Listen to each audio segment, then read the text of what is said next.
Hello friends, welcome back to my channel.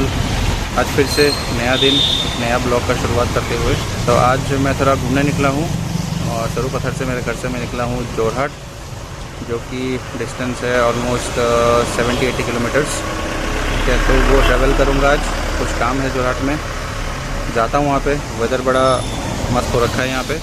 मैं अपनी wife के साथ जा रहा हूँ जोरहाट। जाता हूँ, रास्ते में आपको अच्छे अच्छे नज़ारे भी दिखाऊँगा, असम का ब्यूटी। ठीक है, टी गार्डन एंड ऑल। तो एंजॉय कीजिए वीडियो को, पूरा इस ट्रैवल को फ्रॉम सरोपत्थर टू जोरहाट।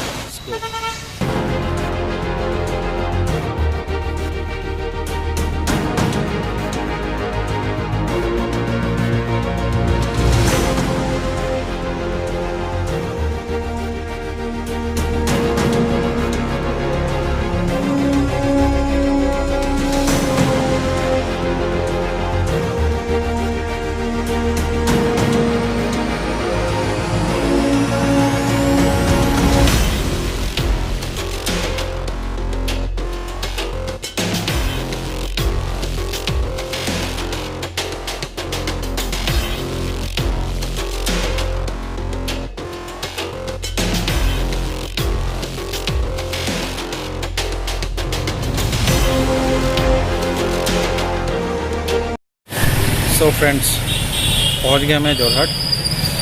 काफ़ी टाइम लगा, रास्ते में बारिश मिला 2-3 जगह, तो रुकना पड़ा हमें। बहुत ज़्यादा बारिश हुआ और तो ये सब कर करके रुक के आना, फिर इतना डिस्टेंस ट्रेवल किया। तो निकला था सुबह के 10 बजे घर से। अभी हो गया है दोपहर के 1 बज चुके हैं, तो ऑलमोस्ट 3 घंटा लग गया है मुझे यहाँ पहुँचने में। ठीक है, तो पहुंच गया। अभी फटाफट अपना काम निपटाता हूँ यहाँ पे, निपटा के फिर मतलब मैक्सिमम 3 बजे तक मुझे निकलना पड़ेगा यहाँ से। फिर से 3 घंटे का रास्ता ट्रैवल भी करना है। तो शाम यहाँ पे जल्दी हो जाता है, 5 बजे तक अंधेरा हो जाएगा यहाँ पे। अब ये दिल्ली जैसा नहीं है कि वहाँ पे 7 साढ़े 7 बजे तक चला जाए।